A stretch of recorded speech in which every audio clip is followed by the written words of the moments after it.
പ്രിയ കുട്ടികളെ, ലിൻഡ ടീച്ചറാണ്. മലയാളം സെക്കൻഡിലെ മാതൃഭാഷയെ ചേർത്ത് പിടിക്കുന്നു എന്നുള്ള അധ്യായം നമ്മുടെ കഴിഞ്ഞു. അടുത്തത് തായ്മൊഴി പീലികൾ എന്ന അധ്യായമാണ്. തിങ്കൾ, ചൊവ്വ, ബുധൻ 3 ദിവസം ടീച്ചർ നമുക്ക് അവധിയായിരുന്നു. വ്യാഴാഴ്ച ടീച്ചർ ക്ലാസ്സിൽ ലീവായതല്ല. ടീച്ചർ സ്കൂളിൽ വന്നപ്പോൾ HM സിസ്റ്റർ ഇരിഞ്ഞാലക്കുടയ്ക്ക് അത്യാവശ്യമായൊരു മീറ്റിങ്ങിന് പോകണമെന്ന് പറഞ്ഞു. ടീച്ചറും ഗ്രേസ് ടീച്ചറും അതിന് പോയേക്കായിരുന്നു. അതുകൊണ്ടാണ് ഇന്നലെ ക്ലാസ്സിൽ ടീച്ചർക്ക് എത്താൻ പറ്റാതിരുന്നത്. ഇന്ന് വീണ്ടും അപ്രതീക്ഷിതമായി അവധി പ്രഖ്യാപിച്ച സാഹചര്യത്തിൽ ടീച്ചർ തായ്മൊഴി പീലികൾ എന്ന ഈ ഭാഗം നിങ്ങൾക്ക് വീഡിയോ ഇട്ട് നൽകുകയാണ്. കണ്ട് അത് മനസ്സിലാക്കി നോട്ട് പഠിച്ചൊരുങ്ങണമെന്ന് ടീച്ചർ വിനീതമായി അഭ്യർത്ഥിക്കുന്നു. തായ്മൊഴി പീലികൾ. തായ് എന്ന വാക്കിൻ്റെ അർത്ഥം നമുക്കറിയാം, അമ്മ എന്നാണ്. അമ്മ, അമ്മയുടെ ഭാഷ. തായ്മൊഴി പീലികൾ, അമ്മയുടെ സംസാരം. മൊഴി അർത്ഥം സംസാരം. അതൊരു മയിൽപീലിയെ പോലെ നനുത്തതും വളരെ സോഫ്റ്റുമാണ് തായ്മൊഴി പീലികൾ. എപ്പോഴും അമ്മമാർ കുഞ്ഞുങ്ങളോട് സംസാരിക്കുക സ്വന്തം മാതൃഭാഷയിലായിരിക്കും. അപ്പം അങ്ങനെ ഇവിടെ തായ്മൊഴി പീലികൾ, അമ്മയുടെ മൃദുലമായ സംസാരം മാതൃഭാഷയിലാണ്, അത് സ്നേഹത്തിൻ്റെ ഭാഷയാണെന്നും കൂടിയാണ് ഈ അധ്യായം നമ്മെ ഓർമ്മപ്പെടുത്തുന്നു. ഇവിടെ ചെറിയ ചെറിയ 4 കവിതകളുണ്ട്.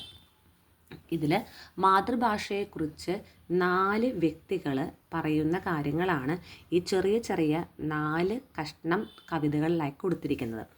ഒന്ന് നമുക്കറിയാവുന്ന വള്ളത്തോൾ നാരായണമേനോൻ എന്ന കവിയും കുഞ്ചൻ നമ്പ്യാർ എന്ന വ്യക്തിയും പാല നാരായണൻ നായർ എന്ന കവിയും അവസാനം ഒളപ്പമണ്ണ എന്ന കവിയും തൻ്റെ മാതൃഭാഷയോടുള്ള സ്നേഹം ഈ അധ്യായത്തിലൂടെ, ഈ കൊച്ചു കൊച്ചു കവിതകളിലൂടെ നമ്മെ ഓർമ്മപ്പെടുത്തുന്നു. സ്നേഹത്തിൻ്റെ ഭാഷയാണ് മാതൃഭാഷ. അത് നമ്മുടെ ഹൃദയത്തെ തൊടുന്നതിനോടൊപ്പം വിജ്ഞാനത്തെ ഉൾക്കൊള്ളാനും സഹായിക്കുന്നു. നമുക്കറിയാലോ, ഏറ്റവും നന്നായി നമ്മൾ അറിവ് നേടുന്നത് മാതൃഭാഷയിലൂടെ തന്നെയാണ്. യാതൊരു സംശയവുമില്ല. നമ്മൾ ഏത് ഭാഷയിൽ എന്തൊക്കെ നമ്മൾ അറിവ് നേടിയാലും മാതൃഭാഷയിലൂടെ നേടുന്ന അറിവ് നമ്മുടെ ഹൃദയത്തിൽ ഇപ്പോഴും തങ്ങി നിൽക്കും. ടീച്ചറുടെയൊക്കെ ചെറുപ്പകാലത്ത് പഠിച്ച കവിതകൾ ഇപ്പോഴും എൻ്റെ ഹൃദയത്തിൽ നിൽക്കുന്നത് ഇംഗ്ലീഷോ ഹിന്ദിയോ ഒന്നല്ല, മലയാളത്തിൽ പഠിച്ച കവിതകൾ തന്നെയാണ് ഇപ്പോഴും മറക്കാതെ ഹൃദയത്തിൽ നിൽക്കുന്നത്. അപ്പോൾ അത്തരത്തിലുള്ള അല്ലെങ്കിൽ നമ്മുടെ വികാരങ്ങൾ, ദേഷ്യമായാലും സ്നേഹമായാലും സന്തോഷമായാലും എല്ലാം നമ്മൾ പ്രകടിപ്പിക്കുന്നത് നമ്മുടെ മാതൃഭാഷയിലാണ്. അതിനോളം വരില്ല മറ്റ് ഒരു ഭാഷകളും. അപ്പം നമുക്ക് വള്ളത്തോൾ നാരായണമേനോൻ എഴുതിയ 4 വരി കവിത നമുക്കൊന്ന് നോക്കാം. ഏതൊരു വേദവും ഏതൊരു ശാസ്ത്രവും ഏതൊരു കാവ്യവും ഏതൊരാൾക്കും ഹൃത്തിൽ പതിയണമെങ്കിൽ സ്വഭാഷതൻ വക്രത്തിൽ നിന്നു താൻ കേൾക്കവേണം. വളരെ എളുപ്പമുള്ള 4 വരി കവിതയാണ്. ഏതൊരു വേദവും ഏതൊരു ശാസ്ത്രവും ഏതൊരു കാവ്യവും ഏതൊരാൾക്കും ഹൃത്തിൽ പതിയണമെങ്കിൽ സ്വഭാഷതൻ വക്രത്തിൽ നിന്നു താൻ കേൾക്കവേണം. എളുപ്പത്തിൽ ആ വരിയുടെ അർത്ഥം നമുക്ക് മനസ്സിലാക്കാം. ഏത് വേദവും ഏത് ശാസ്ത്രവും ഏത് കാവ്യവും ഏത് കടിച്ചാ പൊട്ടാത്ത കാര്യങ്ങളും നമുക്ക് എളുപ്പത്തിൽ മനസ്സിലാക്കാം. എങ്ങനെ? അത് മാതൃഭാഷയിൽ നാം കേൾക്കുകയാണെങ്കിൽ, മാതൃഭാഷയിലാണ് അത് അവതരിപ്പിക്കുന്നതെങ്കിൽ, മാതൃഭാഷയിലാണ് നമ്മൾ പഠിക്കുന്നതെങ്കിൽ ഏത് ശാസ്ത്രവും ഏത് വേദവും ഏത് തത്വങ്ങളും നമുക്ക് പെട്ടെന്ന് മനസ്സിലാവും. എങ്ങനെയാണ്? അത് മാതൃഭാഷയിലാണ് അവതരിപ്പിക്കേണ്ടത്. മാതൃഭാഷയിൽ എത്ര കടിച്ചാൽ പൊട്ടാത്ത, എത്ര കിട്ടാത്ത ഏത് കാര്യവും നമുക്കറിയാം. നമ്മൾ സിനിമ നന്നായിട്ട് നമ്മൾ ഇംഗ്ലീഷ്, മലയാളം, ഹിന്ദി, തമിഴ് ഒക്കെ സിനിമകൾ നമ്മൾ ആസ്വദിക്കുന്നുണ്ടെങ്കിലും നമ്മൾ ശരിക്കും അതിൻ്റെ തമാശകളും ആ സിനിമയുടെ അർത്ഥവും കഥയും ഒക്കെ നമുക്ക് മനസ്സിലാവണമെങ്കിൽ നമ്മുടെ മലയാളത്തിൽ തന്നെ നമ്മൾ കാണണം. അപ്പോൾ ഏത് കടിച്ചാൽ പൊട്ടാത്ത കാര്യങ്ങൾ നമുക്ക് മനസ്സിലാകും. എങ്ങനെ? അത് സ്വന്തം മാതൃഭാഷയിൽ അവതരിപ്പിച്ചാൽ എന്നാണ് വള്ളത്തോൾ അഭിപ്രായപ്പെടുന്നത്. കുഞ്ചൻ നമ്പ്യാർ പറയുന്ന 4 വരി ഇത് തുള്ളലിലെ ഭാഗമാണ്. അപ്പോൾ നമുക്ക് കവിത പോലെ വായിക്കാൻ പറ്റില്ല, എങ്കിൽ നമുക്കൊന്ന് വായിച്ചു നോക്കാം. മാധുര്യ ഗുണങ്ങളും അക്ഷര വ്യക്തിയും വേണം, സാധുത്വം പദങ്ങൾക്കും സതതം സംഭവിക്കണം, ബോധിപ്പിപ്പതിനുള്ള കുശലത്വ മതും വേണം, ബോധമുള്ളവർക്കുള്ളിൽ ബഹുമാനം വരുത്തേണം. ഭാഷ പ്രയോഗിക്കുമ്പോൾ ശ്രദ്ധിക്കേണ്ട കാര്യങ്ങളെക്കുറിച്ചാണ് കുഞ്ചൻ നമ്പ്യാർ പറയുന്നത്. അപ്പം നമ്മൾ നമ്മുടെ മാതൃഭാഷ അല്ലെങ്കിൽ മലയാള ഭാഷ അത് ഉപയോഗിക്കുമ്പോഴും മറ്റൊരാൾക്ക് പറഞ്ഞു കൊടുക്കുമ്പോഴും എന്തെല്ലാം കാര്യങ്ങൾ ശ്രദ്ധിക്കണമെന്നാണ് അദ്ദേഹം നമ്മെ ഓർമ്മപ്പെടുത്തുന്നു. മാധുര്യ ഗുണങ്ങളും അക്ഷര വ്യക്തിയും വേണം. അതായത് നമ്മൾ പറയുന്ന മാതൃഭാഷ കൈകാര്യം ചെയ്യുന്ന വ്യക്തി മാധുര്യം വളരെ മാധുര്യത്തോടു കൂടി നല്ല മധുരമായിട്ട് വളരെ അർത്ഥത്തോടു കൂടിയും അക്ഷരസ്ഫുടതയോടു കൂടിയും മാധുര്യത്തോടു കൂടിയും വേണം നമ്മുടെ മാതൃഭാഷ നമ്മൾ പ്രയോഗിക്കാൻ. സാധുത്വം പദങ്ങൾക്കും സതതം സംഭവിക്കണം. വായ തുറന്ന് അക്ഷരസ്ഫുടതയോടുകൂടി വേണം നമ്മൾ എന്ത് ചെയ്യാൻ, ആ ഒരു പദങ്ങൾ പ്രയോഗിക്കാൻ. ബോധിപ്പിപ്പതിനുള്ള കുശലത മതും വേണം. അതായത് കേൾക്കുന്ന വ്യക്തിക്ക് വായിക്കുന്ന വ്യക്തിക്ക് അതിൻ്റെ അർത്ഥം മനസ്സിലാകുന്ന രീതിയിൽ വളരെ തെളിച്ച് വേണം മാതൃഭാഷ സംസാരിക്കാൻ. ബോധമുള്ളവർക്കുള്ളിൽ ബഹുമാനം വരുത്തേണം. വായിക്കുന്ന വ്യക്തി അത് വായിച്ചു കഴിയുമ്പോൾ അല്ലെങ്കിൽ ഒരു വ്യക്തിയുടെ നാവിൽ നിന്നും നമ്മൾ പല കാര്യങ്ങളും കേട്ട് കഴിയുമ്പോൾ ആ വ്യക്തിയോട് ബഹുമാനം തോന്നും.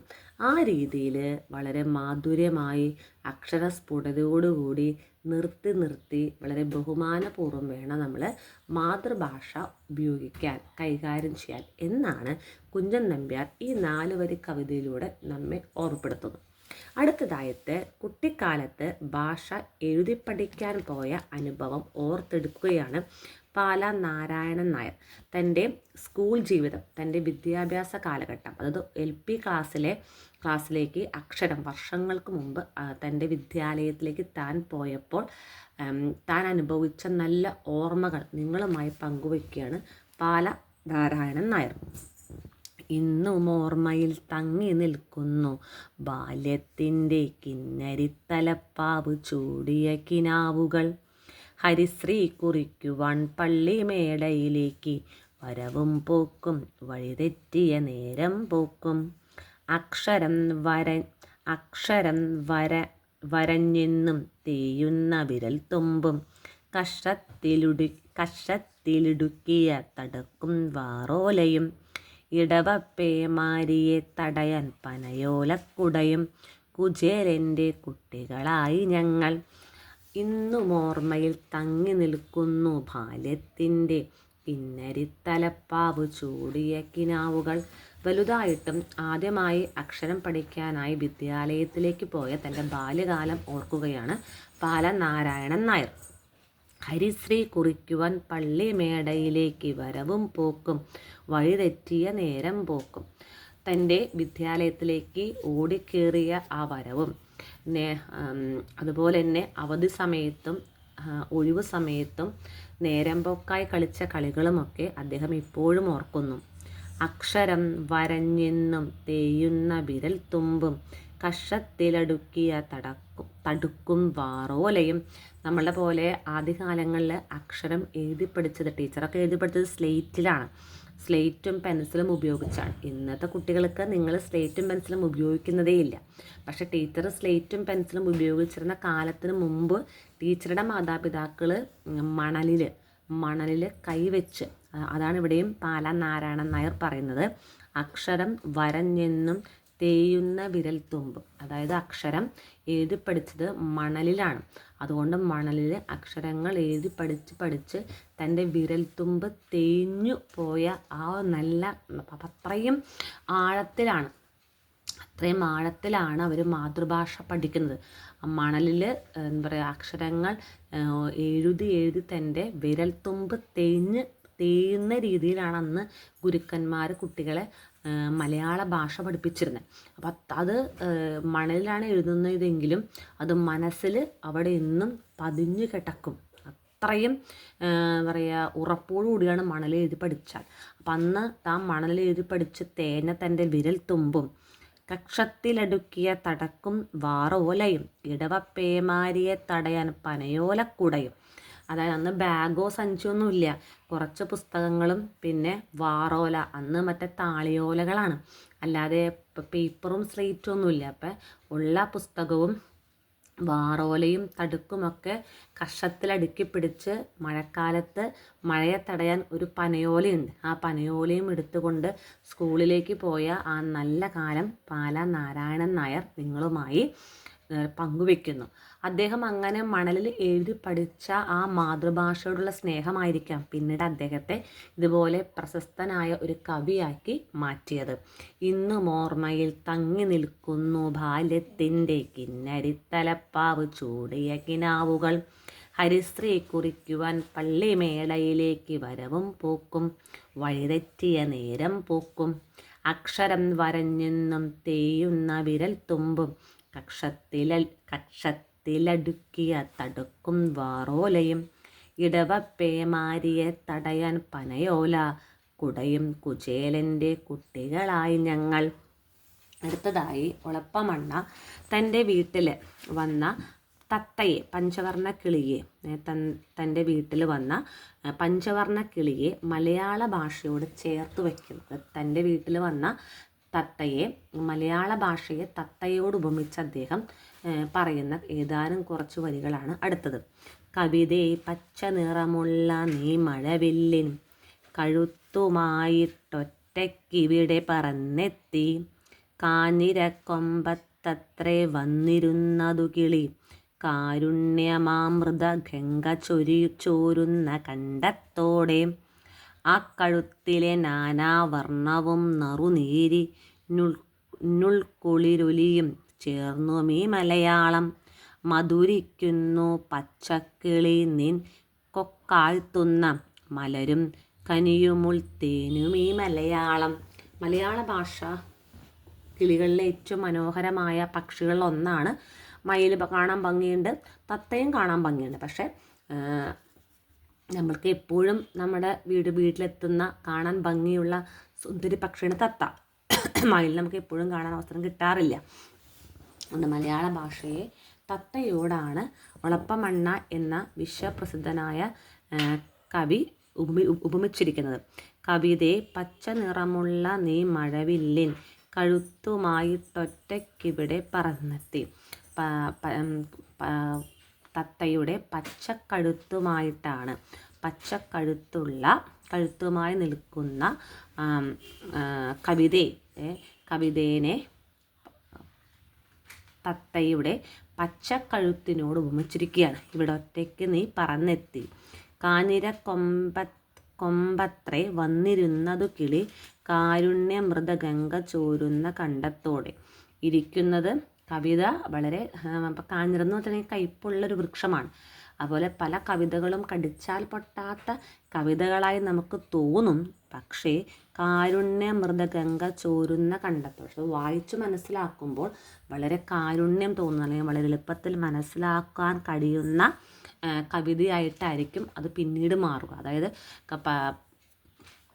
കിളിയുടെ കഴുത്ത് കാണുമ്പോൾ, ഈ പച്ചക്കളർ കാണുമ്പോൾ നമുക്ക് അതിശയം തോന്നുമെങ്കിലും അതിൻ്റെ കഴുത്ത് വളരെ വളരെ മൃദുവാണ്, കാരുണ്യം തോന്നുന്നത് പോലെയാണ്. അതുപോലെ പല കവിതകളും വായിക്കുമ്പോൾ കടിച്ചാൽ പൊട്ടാത്ത പോലെ തോന്നുമെങ്കിലും അതിനുള്ളിലെ അർത്ഥം വളരെ വളരെ രസകരവും വളരെ മൃദുലവും എളുപ്പം മനസ്സിലാക്കാവുന്നതുമാണ്. അകക്കഴുത്തിലെ നാനാവർണ്ണവും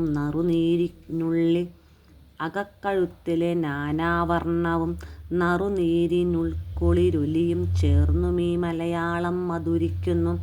പുറത്ത് കാണുന്ന കവിതയുടെ കടിച്ചാൽ പൊട്ടാത്ത കവിതയാണെങ്കിലും അതിൻ്റെ ഉള്ളിൽ നമുക്ക് ചിന്തിക്കാൻ പോലും പറ്റാത്ത പല അർത്ഥങ്ങളും പല മൂല്യങ്ങളും എളുപ്പത്തിൽ മനസ്സിലാകുന്ന രീതിയിൽ കവികൾ ഒളിപ്പിച്ചു വെച്ചിട്ടുണ്ടാകും.